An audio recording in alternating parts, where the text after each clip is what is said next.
South Coast. That was amazing series. Oh wow, blown away, and we've had so much positive feedback as well. People actually watched it. Can you imagine? Brilliant. People Absolutely fantastic. Like you, it was Amanda, absolutely loved it. It was incredible. Such a great feeling weekend. So many incredible people to talk to. Loved the questions that came through as well. I was actually really grateful at one point on the panels. Like, these questions are actually very good, better than my ones. Yeah. There were a few times when I was looking at the questions I had, and I looked at the questions that come in on Facebook, and I was like, oh, that's much better. And chucked mine away. But and you two were awesome. Let's just, thank you. say that again. Thank you. Because without you two to energize and get those people talking, then we wouldn't have much to watch. So Nat brought more energy than I did. I'm not. Energy comes in different ways. It's all in on different. It's just different frequencies. That's all. You're all right. Exactly, You're all good. Exactly. Yeah, I was on water. I should have maybe broken the. Should have got on the vino. Yeah. Yeah, next time. But we started off with audiobooks, and that was just incredible. I loved listening to that so much. So many takeaways from that. Oh, good. Yeah, do you know what? I really enjoyed it as well. I was amped to go into the weekend for this panel, actually. Great lineup of people that joined narrators, and also having Lise Gold on there as well. Like you, I found the answers riveting. I found it really insightful, the whole process. And I hope everyone else found that as well. But it was really interesting just to see exactly what goes into it and how much consideration as well, because there's a lot of work that goes in. So no, I loved it. Thank you for lining me up for that one. Yeah, and it was really interesting. Funnily enough, I had someone talking to me about audiobooks a couple of days after, and I was just like, go have a look at that. That'll tell you everything you need to know. It was just perfect. And then after that, we were talking about tropes, and that was really interesting. I really, really loved talking to that group, because like my group in the tropes panel was just so different, and they all had like really, really interesting points of view, and the questions we got from people were fantastic. And I think it was one of those panels as well that really showed that as writers we're all quite different in the way we kind of approach things. So that was interesting. And then following that, it was me again, but hosted by Nat with self-publishing. So yeah, it was. That's what you came straight in back to back. I was like, I'll just leave you for a bit. Yeah, I had like 5 minutes to myself, and then I was like, okay, back to it. Yeah. I did try to get a nap in, but it didn't work. No. It was just really fantastic, and I loved actually how it was all set up and how the back-to-back nature of it all. It felt very inclusive. It felt everyone was involved, although we weren't together. We were together. And that really struck me as being quite an amazing feeling. And again, back to the questions, as you said, Amanda and Claire, they were brilliant when they came through. And in fact, I loved having that connection with everybody else. It felt really magical. And the process as well, in terms of self-publishing, was really insightful. And actually, even with the 20-second delay, it wasn't a problem in the end, whereas we were like, will that be, confusing to us? But actually, it worked out quite well, because by the time that question came up, you were able to just have a quick flick across, and there it was. And, they're just sitting there waiting. So that worked really well. Yeah, it worked really well. And what I really loved as well, Claire, was having you sort of like in the Facebook Live as well, sort of like secondary moderator. Legend. In the group. Yeah. Really useful. I felt like the commentator on the TV that comes up between shows. It goes, and coming up next is going. That's how I kind of was like played it out. I was just like, right, I'm just going to keep everyone entertained in the middle parts when you're kind of rushing around and getting it all set up and stuff. So it really kept fun. The energy going, because obviously we're having to get all the authors together 15 minutes before, so we're like busy doing that. So then to have you in the group like chatting with everyone, that was brilliant. But that was Saturday. Can't believe that was only Saturday. Like that. It was months ago. Yeah, it blows my mind. So Sunday I kicked it off with the happy subject of writing during a pandemic. And that was really, really interesting, because I specifically got two authors who I knew worked in mental health. So and I deliberately didn't find out if any of our authors had been writing during COVID or not, because I thought I want to, we'll just introduce it, and we're either going to find out that none of them wrote a thing, or we're going to find out they all wrote, or whatever. But I knew that like Lola has like different kinds of work that she does, and obviously Kit and Jen both work in sort of mental health or in the NHS. So like fantastic stuff. I'm sorry. That's all right. My son wants to come in. Does he want to be recorded? No, I think he's gone off now. He can get some fans. That's exactly. Yeah. We had so much. we had so much feedback that like people loved it because we were so casual and natural. So like, there you go. There you go. Yeah. And I think it was nice as well to acknowledge it, that actually, you know, it is a big deal. We do spend a lot of our time alone anyway. That is part of the author's life.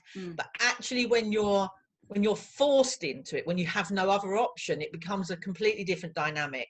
And you know, it does kind of, I think we've all said personally, haven't we? We've chatted about it, Amanda, how like you did there was a period of time when you're just like, I can't cope anymore. I don't want to do this, you know? So yeah, I think it was nice as well to hear that everybody had that same reaction at some point, and that, you know, and if your mental health did go a bit kind of haywire, it was completely normal. It's a completely normal thing to have happened to most of us. At this point, anyone who said, "Oh, it didn't affect me at all," they're the people is lying. They're lying, or you need to worry about them. I think everybody had a lot of problems. You need to go and sort yourself out. It's like, well, you should have struggled, madam.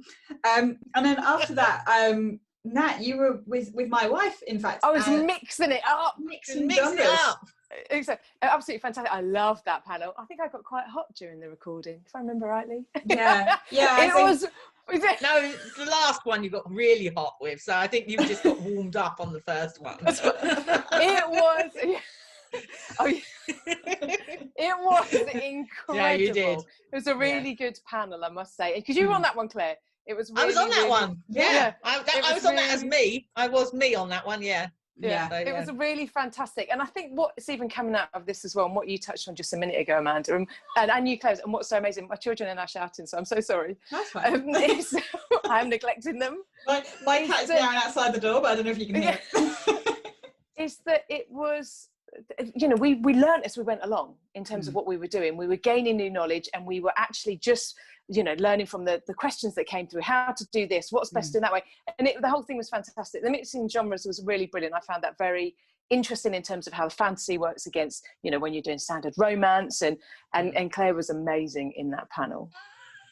You were. I loved, I was watching. Rebel. I was watching and I loved the like rolls. so Claire. Can you imagine what I was like at school? Yes. I just like to apologise now to all my teachers, especially Miss Nash in English. But we finished up. Well, we sort of finished up. We finished up the panels with writing a book, which I was hosting, and Claire, you attended. I was Jade Winters that time. Yes, you were. I stepped in at the last minute. Yeah, you stepped in. She was unfortunately busy. Hopefully we can get to talk to her if we do another one of these. But yeah, writing the book was really interesting because, again, we had this real good blend of different authors coming at it completely differently. And I think that's the really lovely thing about South Coast. We have so many different authors who are writing for different reasons, in different styles, in different genres, in different ways, and all basically getting to the same point of having a book to show for it. But so different, and I thought that was really, really interesting. I absolutely loved that panel.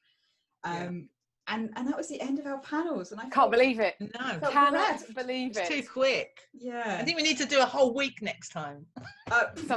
Maybe with more people involved. Yeah, says the person who didn't moderate. Yeah. Maybe I can. Maybe I'll do 1 or 2 panels to help you out. You know, you can sit there and do the TV commentary in between. Absolutely. Exactly. Yeah, it was amazing. A great way to end. So what have we got coming up now, Amanda, to close it all off? Well, I started obviously with an interview with Julie Cohen, which I loved. I love doing it. I love speaking to Julie. But Nat, you've recently interviewed some very interesting ladies. Do you want to tell us a bit about that? Yeah. Do you know what? I had the good fortune yesterday to catch up with Leslie Ash and Elaine Sturgess of BooksOffice and Bookstream. They are embarking on what is an incredibly exciting journey. And the plan is to bring books to life and onto the screen. And it's a great idea. They've got, Claire, you've been involved already in terms of the doll maker, actually having actors getting involved to read your book in a live capacity online for folk to join in and listen to. So it's an amazing conversation, actually. It's wonderful to catch up with them both. And really great way to close out what has been a journey for us as well. Throughout the whole weekend and start and everything else. Yeah, Loved it. It's been absolutely great. Thank you both. It's been really great working with you two, just sort of like, you know, from the inception when we were deciding what to do to actually, you know, just before it happening, panicking, could we actually do it or not?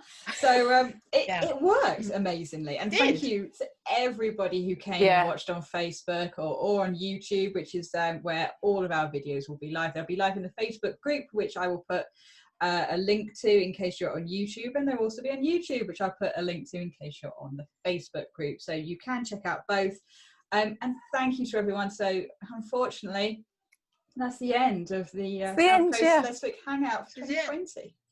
I've got to say, can I jump on that actually, Amanda, and say everybody who watched, everybody who got involved, everybody who gave us questions, it's actually about you. That's what this is all about. You to listen to these incredible people, these incredible authors, Claire and Amanda, everybody else.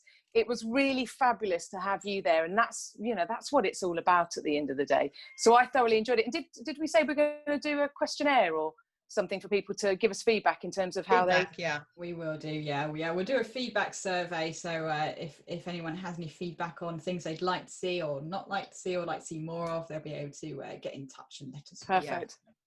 And Love fingers crossed next May we will have the real event as well, in person. In person, come down and meet us. People, why not? I can hardly remember them. It's that time you used to meet people, strangers that weren't in your bubble. We're gonna have to bubble. It'll be fun. Anyway, thank you. It's been great. Thank you so much. And so everyone tune in again, and I'm sure we'll do this in the future. We will do. Bye.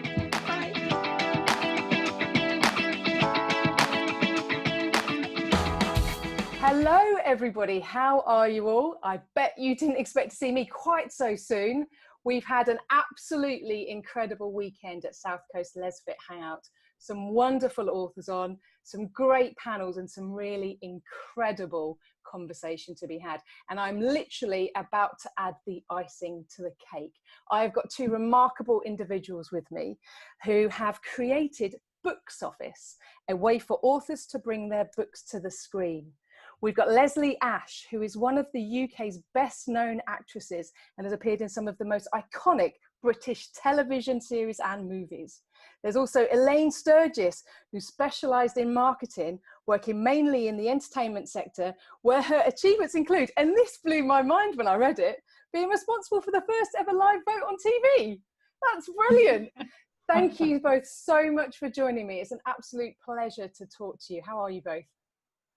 Great. Really well, thanks. Yeah, really lovely. And I'm so excited to get stuck into BooksOffice. I think it kind of follows on from our weekend really well, because we've spoken to a lot of authors who are doing incredible work in terms of the books that they put out there. And what you two are both doing, and I have no intention of stealing your thunder, is doing something with that and those incredible stories. So shall I hand over to you, Elaine, to talk about how you both met and how the journey for BooksOffice started? Sure. It kind of started because I was so desperate to tell my own story, because I wrote a book which is a kind of comedy drama, and I wrote it actually in memory of my my first wife, who died nearly 10 years ago now, and it was kind of like a very long journey for me to get to telling that story, which is sort of kind of interesting in its own right. But I really wanted to get that story out there, and I wanted it as a book, but I also wanted to make it a TV series. And it was really obvious to me how difficult it is to have your voice, because the process that you have to go through in terms of trying to get that story across to the people who make those decisions is really tough. And the number of people who make that decisions is tiny. So your chances are really limited. So I decided to make the story myself. And I'd met a director called Andrea Meyerson, who's quite well known in the States, who makes a lot of material for the lesbian community. And I asked her if she would direct. So we decided to make a trailer, and I put it up on Spotlight, and thankfully for me, lovely Leslie Ash decided she wanted to play one of the parts in it. And so we ended up in near Brighton, in a place called Battle. We did 4 days of filming to create a pilot for us to be able to pitch that story to TV. And that's where this all started, because we wanted to echo that same process to help other authors make their journey to the screen as well. Honestly, I love it. I watched the clip. It's brilliant. Really, really fantastic. Absolutely amazing. And how was it for you, Leslie, getting involved in that process and picking up and seeing it? Yeah, I mean, my first love is TV, and my second love is comedy TV. So when I saw this ad for a comedy series, there was a trailer, first of all, that hoped to be made into a comedy series. This really sort of piqued my interest, because I've always, whatever I've done, I've sort of been very lucky. I've been involved right from the start. Like with Men Behaving Badly, I was very early on involved with that. So yeah, I just thought it was a great idea. I liked the story, and a great part. Teresa in Gin and It is a fantastic part, and I just thought I'd really enjoy playing that. And did a self-tape and heard back straight away, yes, wanted to do it. And remember, I haven't really been filming for quite a long time. You know, I've had a spinal injury and all this, and so it was a great boost for me to get back on a film set and working with Elaine and just really enjoying it. It was a wonderful experience. Yeah. Remarkable, both remarkable, I have to say. It really made me smile, and it's absolutely fantastic. It captures so many what a great story as well. I must pick up the book actually and read it. So what happened beyond that, in terms of how did the journey then continue after there? Well, we both sort of really enjoyed the process, and we also kind of clicked. It's like we've known each other for years. I mean, we just kind of like really enjoy each other's company, and we're kind of on the same platform in terms of, you know, what we enjoy and what we want to do. And I had worked years ago in publishing, and so I kind of had a foundation. I actually worked, shows how old I am, but I worked for the company that was the predecessor to Amazon. We used to sell books through the post, and it was a really interesting business model, and I ran the largest book, so I was kind of very familiar with the business model behind, you know, that runs in the background, and why Amazon became so successful so quickly. And I had been thinking about this sort of how the business model works, and whether there was a way that we could encourage people to get involved with BooksOffice that would provide an opportunity maybe to have a bigger voice, but also to have the public have more of a say in what goes to the screen. Because at the moment, you know, there's this tiny number of people who make the decisions about what we like. And it is very limited, and it is, it's, despite what a lot of people think about the entertainment industry, it's very shy about risk. Right. So a lot of the diverse voices or the stories that are challenging or difficult to tell just don't get told. So BooksOffice was really set up to provide an environment where it was easier for the public to start to have some influence on what they want to see move to screen. Yeah, that struck me actually, looking on your website and that bit of a promo that you've got as well. I mean, two things struck me. First off, I love the fact that you're embracing everybody, really. There's a lot of inclusivity in terms of how you're approaching it, and having different as well. I mean, even listening to what everyone wants to play and be involved with. And there is so much good literature out there, so many incredible books. I mean, I've got rattling around in my head, I can think of immediately that would make great productions, or at least what I think would. So how does that process work? What does an author do? How do they get involved with you both, and how do they become part of BooksOffice and, you know, involving the public as well? Well, the BooksOffice, there's also book streams, and that's actually, I'll just touch on that, because we set up BooksOffice. We put our first project up and a lovely lady called Michelle Holland won the first project to have her story created into a pilot, and then the world changed. Lockdown happened, and so we wanted to keep moving forward, and we came up with an idea of telling stories via Zoom, which is this new project called Bookstreams. So now, if you sign up as an author to BooksOffice, first of all, it's a free platform to sell your books. So you can put your links onto Amazon and promote your books, and that's completely free of charge. So that's something that's just another outlet for authors, which is, there's no reason not to do it, basically.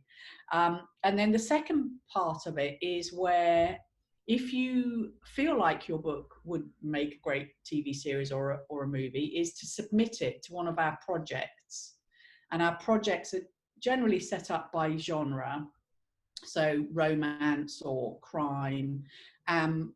Submit your book to the project. There's a small fee for that. And then the audience votes on the project that they want to see made. Because of the situation right now, because production is immensely challenging, what we're going to do is to have the opportunity for people to have a book streams made from their book. And that's kind of a halfway house, because it's still fully cast, it's still professional actors, but in this scenario, they basically read your book in character online through Zoom, and it's then streamed out to the audience. I love that. And have you been involved with that as well, Leslie? Have you? I have, yeah. I mean, the first book, well, we've done 8 already. I mean, wow. Yeah. And it is an amazing experience for an actor, because you're not in the same room. But what it reminds me of, it's a bit like being in theatre, and it's a bit like doing a read-through for a TV show. When you first get the script, the first day of production, you go in and you all sit around a table and you read the script, and you find out which bits work for the writer anyway, which bits work, which bits don't. And then you go into rehearsing and you block it, and then you shoot it. So this is a bit like a theatre as well, a bit of a theatre show, because you get the rundown to performance. You all have to come in half an hour early. We'll test your TV, your screens and your sound, and make sure that you're on Wi-Fi. I'll tell you, that's been a challenge, isn't it? The Wi-Fi. It really has. Strong enough. This is all completely new to me. I mean, I was a total technophobe. I hate it when people say that, but I really was. And then, I've had to, if I want to be part of it, I've had to sort of step up, and I do want to be part of it. So the first one we did was amazing, and you doesn't matter whether you've got a big part or a small part. You sit and you watch it, and it's just so enjoyable. I found myself sitting there watching it, and almost forgetting to come in with my line, because I'm just part of the audience. Brilliant. But you have like a producer, and Elaine's like director as well. But some of the actors, and you've obviously got the joy of seeing their backgrounds. I noticed you've got a lovely little frog in the background with glasses. My sister did that. It's paint by numbers. Oh brilliant. My God. Yeah, That is real. It's really good. Yeah. Yeah. So I mean, I love to see what people have got in their backgrounds. I'm a bit bored of bookcases, so it's been fantastic. And we've had a whole bunch of fantastic actors, from soap stars to drama stars. We had Alex Vlahos, who was in Versailles. Just amazing actors. But the narrator as well is really important. And I mean, we've had some amazing names doing the narrating. Amazing. Elaine can fill you in with all those, because they've just vanished out of my head. As always it does, doesn't it? Yeah. Brian Catron did our first one. He was superb, yeah. Yeah, he was absolutely superb. Oh my goodness, I could go on and on and on. But Elaine's very, very good at choosing the stories that we're doing. And then later on, people will vote for the ones they want to see. So, it's great. It's just been amazing. I've been busier during this lockdown than I ever had before and after. So I'm happy as a pig. Do you know what though? But that's what I find quite incredible, and certainly about how people have adapted through COVID as well. It's being agile, isn't it? It's being able to change and adapt and still deliver, because a lot of people have needed and wanted that interaction and to watch and certainly listen books as well and watch your good self. That's amazing. How's been the direction then, and from Elaine, in terms of actually doing it on the screen? How does that feel? What was the first one like? It's really interesting. I mean, I'm not. I think one of the really lovely things for the actor is that it's a really raw process. Okay. And so usually what happens is that, so a book gets written, you know, a production company might take an option. They have a script writer come in and rewrite the book based on what they believe is the best way to adapt it. And a director comes along and puts their viewpoint on it. And then right at the end, the actor gets a little bit of say about how it's going to be delivered. But with this process, what's really interesting is that the actor is working raw with the original line. And so they have this freedom to interpret it in exactly the way that they believe the original character written by the author would deliver it. And so although, you know, I mean, Leslie's being very generous there, calling me a director. I'm not really. I mean, what I love about it, because I'm a writer myself, is that what you're seeing is a writer working with the raw material, and the characterization and the delivery has been amazing. And it's just a joy to watch actors. It's their craft. You know, and in this particular scenario, because it's so raw and because it's so direct, it's fantastic to see how they really deliver what they're brilliant at. And the audience is one of the reasons why they really love it, is because the actor's right there in front of them. Yes. You know, there's no in your home. Yeah, exactly. In their home as well, which is really good. Yes. Yeah. Oh no, but that's that kind of like, ooh. What have you got in your drawers? Yeah. There was one actor. What was his name, Elaine? The Scottish one. Oh yes, Gavin, who had his drawer. He'd left his drawer open, so all this like stuff hanging out in his drawers. I suppose people aren't thinking necessarily about what's behind them, and it's made people more aware. Yeah. But there wasn't one author that listened to their book being read by actors that didn't love it, and it gives me goosebumps actually to think about it, because it was a real moment when they came on and went, oh my goodness, it was so great, because they've lived with this book for so long. They've never seen it or heard it be acted out, and there's a lot of dialogue in books, as well as the narration. But so to hear someone do the dialogue, an actor do the dialogue, how you've written it, must be amazing. Actually, it must be really mind-blowing. And it's very different, because you have narration and you have the audiobooks, which maybe we can touch on. And typically that's one person. Oh, have we lost Leslie? Leslie's disappeared. Sorry. Well, hopefully she'll come back. Yeah. Oh, there you go. Brilliant, brilliant. My son decided to call me from Australia there. Oh, bless. Sorry. I just cut him off. You have a narrator that can do different voices, but to actually have different people doing those characters must be quite amazing. Yes. In terms of being able to watch that. Yeah, I mean, because we obviously made the trailer for Gin and It, and that was part of my joy, was actually being on set and watching amazing actors like Leslie bringing these characters to life. You know, I mean, it's a phenomenal experience. It really is. And sometimes it's kind of a challenge for writers, because it's like this precious work that they may have spent years developing, and it's kind of like you're then trusting someone to create that because you build an image, a very strong image in your mind about how someone's going to speak, or what their tone's going to be, or whatever. And the extraordinary thing is sometimes you see it delivered exactly the way you thought it, and sometimes someone does it in a completely different way, and you think, oh my God, that's brilliant. You know, it's like even better than the original work. When I read a book and I've got all the characters standing there in front of me, I do actually cast it when I'm reading it, and each of the characters I have to see, and I think most people are the same. They have to see them. I have to hear them. So I actually think of actors that already, you know, when whatever book I'm reading, I cast in my head. It's just a really strange process with me. So it was fantastic to do that and to hear everyone suddenly become those characters. He's done it again. He's ringing again. No, Not giving up. I'm sorry. no. So in terms of Probably what was crying.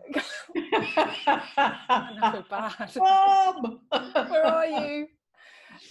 In terms of doing it live, were there any mishaps? Did anything crazy happen when you were on any of them, or has it all been quite good?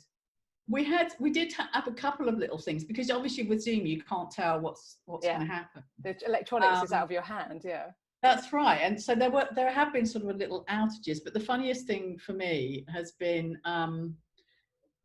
we had one of the actors didn't turn up at the rehearsal, and so normally we have like a session just beforehand where we go through the environment, make sure that, you know, people haven't got a bell sticking out of their head like I have at the moment, and things like that, you know. And I've normally got a flower, although it's over here. Yeah, exactly. It's over here now. Yeah, it's a sprout. So there's all these little things that kind of like you just have to sort of keep an eye out for. And so this actor didn't come to this little rehearsal session, and time came for him to start reading his lines, and he sort of turns up on screen and he's in his toilet. And so what you can see is like this little sink, and you know, and you're kind of watching him, and you know, in the background obviously we're kind of like and we're thinking, right, I hope he mutes. I hope he mutes if he's gonna use the bathroom. That's brilliant. It was like, so yeah, so there've been one or two little you know, hiccups that have been quite funny. Makes it real and makes it probably a little bit more exciting as well with what you're doing online. Absolutely. It does. And because the way Zoom is, so if you've got like a cast of 10 people, and if someone makes a noise when someone else is talking, you get like a cameo, which we call a cameo, where someone who's not involved, not even in the scene, will just pop up because they've been tapping the table or something like that, or put a glass down. So there's all these annoying little things, but mainly with me, it was the Wi-Fi, you know. Every time I turned up, the Wi-Fi is not strong enough, and unstable. I do it on my phone because I know my phone inside and out. For some of them reasons, I went out and bought a new laptop, and and a Microsoft thing. So I've now got to wait for the IT guy to come back from holiday before he can sort out my Microsoft thing. But I just thought, when you're doing a performance, you don't want anything to happen like your son called from Australia, you know, in the middle of it, because to me it's like a performance, it's like a show, you know, so it's got to be perfect. It makes it more endearing, I think, as well, and it kind of makes it real for everybody else at home who's going through similar, well, not similar because they're not acting, but similar kind of challenges in terms of what they're trying to do within their world. That's amazing. So this is Book Streams, and this is the doll maker you did with Claire, who's organised. Fabulous, Claire. Well done, Claire. So how did that process work? So the book came to you, it then goes just in terms of detail. So we actually had to come up with a methodology, because obviously it's a completely different environment, and you obviously an actor still has to have lines.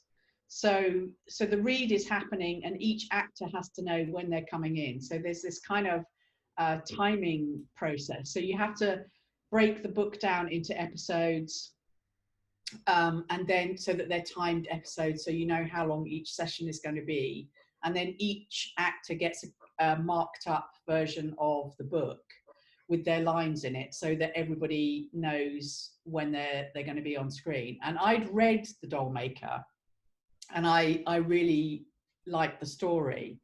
And some years ago, I'd met Jessica Clarke, the actress in LA, and I'd worked with her a little bit on another project, a lesbian movie called A Perfect Ending.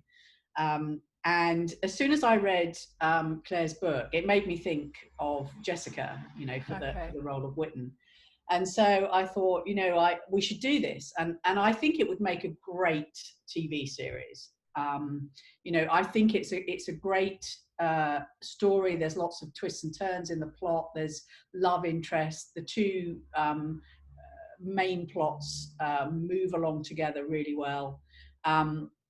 So I asked, you know, Claire if we could do it, and she was very happy. And so we've been working with a casting agency called Felix de Wolf, who are very established in the UK and who we're now partnering with in this project, and put together a fantastic cast. We think it was a brilliant performance. We loved performance, and now that's streaming online, so you can go onto the BooksOffice website and you can see that it's a series. So I think it's 12 episodes in the Doll Maker, and they're you know, it is like going on Netflix. You get a little intro video with the names of the cast on it, and then you watch the first episode, and you know, so it is kind of like a process that you can literally go on and binge watch the whole book. Love it. And it was such a smooth one, the Doll Maker. Actually, it you know, it was a really, really enjoyable process, and yeah, and a great way to get that story across, because it's kind of a proof of concept in a way. And what we're aiming is that when things settle a little bit more and production gets back to its usual scenario, that we talk to some people about the possibility of making a TV series from it. Wow, it's also a great way of producers, if they, because at the moment, you know, it's very difficult out there, but it's a great way of producers watching watching a book basically and going, actually this would make a really good TV series, because they don't have the time to read all these books. So it's, you know, Elaine's come up with a way that basically you can make it as long or as short as you want, but we can actually provide content for all these companies that are saying they're struggling to find content. And there's a lot out there, diverse, good, really, you know, amazing stuff. Gritty stuff, you're right. And also, in the beginning, we were making the donations to the NHS. So, you know, we felt like we were doing our bit, which was good as well. No, that's really remarkable, really fantastic. And is it just for UK authors, or is this something that you've got opened up to anybody to get involved with? Or anybody? Yeah. What would you say to authors watching and listening? And what would you say to them? I would say sign up your material on BooksOffice, because we still have to filter. We still have to find the right kind of content. And you know, if you write stories that are particularly strong on dialogue, you know, sign up, because we're looking for content. And we'll talk to you. We'll give you a little bit of an exclusive in a minute. Excited! Yay! So sign up, because you know, we have to find you, and we can't find you if you're, you know, out in the big wide world. If you sign up and it's free, sign up as an author. Add your books to BooksOffice. We are looking at them, and you know, we've got some exciting plans. So absolutely do it. Well, do share, because I'm eager to know what are the exciting plans. So the exciting plan is we are going to be launching a new streaming website called Bookstreams, and we are creating a library of content in this same way, which will be accessible to you as if you were watching Netflix. Wow, that's marvelous. Absolutely fantastic. So it would be a visual and the audio of somebody, and many actors reading your favorite book, let's say. Yeah. And we kind of have been thinking about, obviously there's a massive challenge at the moment, because particularly in the acting world, I mean, so much of their work has been devastated. Not just like the TV and side, but theatre, and theatre probably won't recover for a long time. And there are thousands and thousands of actors and crew who basically have no income, not just now, but for the foreseeable future. I mean, it's really kind of a very changed landscape. So the system that we've come up with is actually a collective. So the idea behind it is that the people who get involved in the collective are rewarded based on what the collective brings in.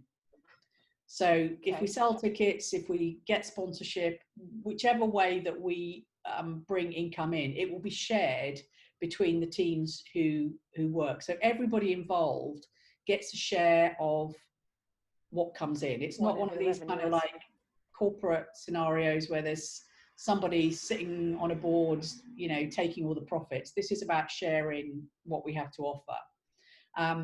And so we've started the process. We're recruiting our first 100 actors, which we're doing at the moment. And in October, it will be our first full production schedule. And it'll be a bit like radio, that you'll be able to go into the streaming channel and dip into the stories. Okay. So they'll be recorded all day long. And we're doing 16 books. We've got 16 books planned in October. Wow. Which will be amazing. And we're actually going to launch a crowdfunding campaign. I was going to ask you about finance, if that was okay. Yeah. So we're talking to some individual sponsors and some corporate sponsors, which is sort of going along very well. So that's really exciting. But we also want to launch a crowdfunding campaign where we're basically going to offer people a ticket or a subscription, if you like. But it's basically lifetime access to everything we ever produce. So it would be kind of like if Audible or Netflix had said to you right at the beginning, if you could have lifetime access to this for, I don't know what it will be yet, but 70 quid, let's say, would you have done it? No brainer. And yeah. Exactly. Well, yeah, hindsight. Yeah, exactly. But we will be producing at that kind of rate, at least 16 books a month for ad infinitum. So you will a sustainable model. Yeah. Yeah. And how is that for you, Leslie? I mean, as you were saying, Elaine, the landscape's changed so much in terms of being able to get out there and actually do the physical acting. Yeah, I think it's been devastating. I've got a lot of friends, obviously, that are actors, and you know, it's long gone as a day where you used to get paid, you know, a really good sum of money for doing something, going on tour, or you know, doing pantomime, or you know, filming. I mean, yeah, unfortunately, the older you get, your work gets smaller and smaller and smaller and smaller. So you have this feeling of having to keep yourself out there, keep yourself up, and keep yourself going. And there's a lot of fantastic actors out there, because and you know, a very small amount of work actually gets done. So I mean, the actors that I've been speaking to just could not believe it. Since March, they thought, oh, you know, okay, we'll get through this. You know, they've done very well before, so they've still got mortgages to pay, they've got kids to feed, they've got school fees to pay. You know, all these things don't actually stop. So, you know, they found it very, very difficult. And now to find out that their lucrative panto season is gone out the window as well. I think there's a lot of actors out there that are starting to really, really get worried. And one of my friends, she said to me, do you know what, I can understand what it was like for you now, when literally the bottom fell out of your career from earning, you know, really, really high earner. I was, you know, one of the most highest paid actresses in Britain, to actually nothing.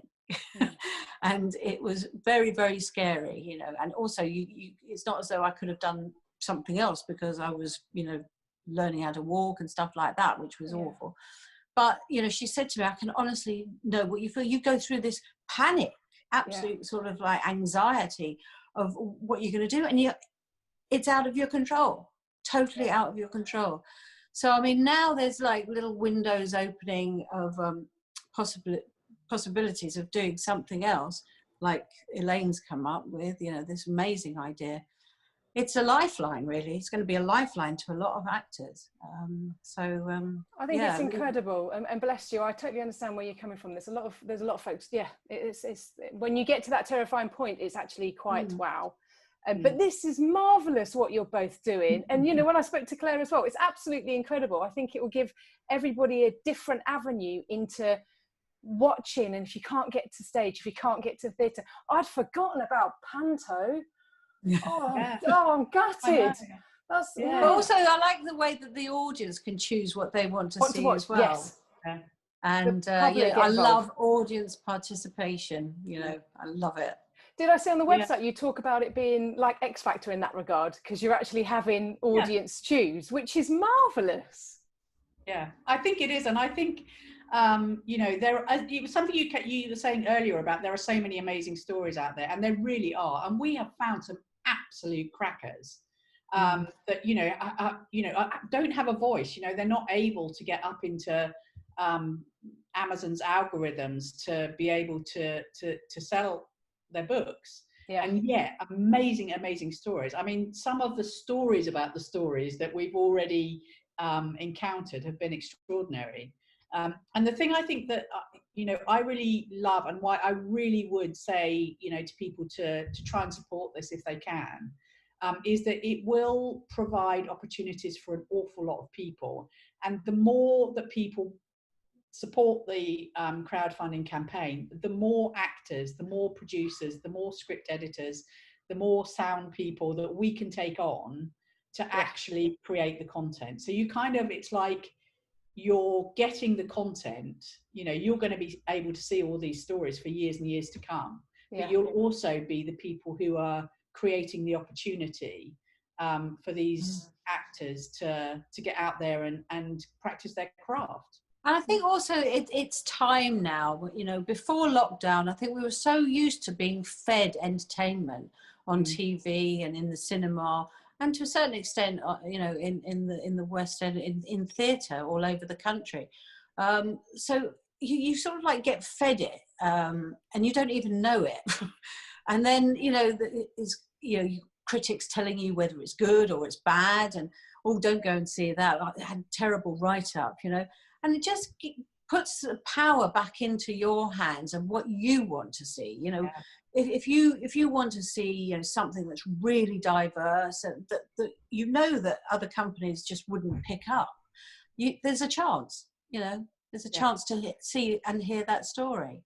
I really appreciate that, actually. I think that's marvellous philosophy and attitude, and also what kind of motivation behind what it is you're doing. It's really fantastic. No, really, honestly, it's absolutely great. When does that all kickstart? When are you looking to put that into practice or into action, I suppose? So we're in a sort of quite a heavy planning stage at the moment, because we are planning the launch campaign, which is kind of like preparing 16 books is massively exciting and also quite complex. I can imagine. And we will be launching on the 12th of October the Indiegogo campaign, and we're going to put the landing page should be up in the next couple of weeks, and so we'll let people know so that, you know, to go and register their interest, and we'll have some, you know, one of the things you'll be able to do obviously is get a lifetime subscription to Bookstreams, but we'll also be putting lots of lovely rewards out there and exciting things to get involved with, lots of fun things, you know, that coming up, you know, when things start to get a bit easier and people can get out and about, we'll have some really fun things for people to get involved with, and there's so many exciting plans for the future. I mean, we will be having a Bookstreams awards ceremony next year. Oh, brilliant. That will be fun. Yes, it will. So we're just hoping that we can sort of beat this terrible situation that we've been in, and but we will be ready to celebrate when that all resolves itself. Oh, I'm right behind you. I can't wait. I'm going to be watching everything that comes out now. I'm really excited for you, honestly, and I'll be drinking with you along the way. Can't beat a glass of fizz, can you? No, absolutely. Thank you so much for joining me. Is there anything else you'd like to close with, either of you? just thank you for talking to us. It's been an absolute pleasure. Claire's done a great job with the Hangout, and I think we need more of that stuff. You know, it's kind of like more talking. I really enjoyed your. I was listening to you talking about visualization the other day. Oh wow! And, bless you. Yeah, it's been a big part of my life, and that's how I learned how to walk again, and how I walk now is through visualization. So I'm big believer in visualization. Yeah, but it was fantastic. It was really good. Thank you. And do you know what? That's wonderful to hear, actually, because it does reinforce the message. That's incredible. How long did it take for you to get back? Well, from start, you know, sitting in what's it called, ICU, intensive care, and literally, it was like, you know, that scene of what's it called, Kill Bill, when she's in the coffin and she looks at her toe and says, "Move toe, move toe." Literally, I was wanting to move my toe, because this doctor used to come in to see me every single day, and he'd say, "Okay, move your toes," and I just couldn't do it. And so you just like look at it, and Lee came up with it, actually, all these little people inside working like a puppet with all these strings, stuff like that. If you visualize it, and literally, you know, one day I couldn't believe it. I said, my toe actually moved, my big toe moved. So couldn't wait for this doctor to come back in to show him like a child. Look what I can do. But this celebrating success, amazing, absolutely incredible. Well, that is a great way to close out. You've made my day. That's incredible. What wonderful, remarkable individuals you both are. I think what you're embarking on is absolutely outstanding. And I think, well, I'm sure, I have no doubt there'll be a lot of people supporting you along the way. Thank you so much. Pleasure. Have a lovely day, both of you. You too. Bye, everybody. Bye.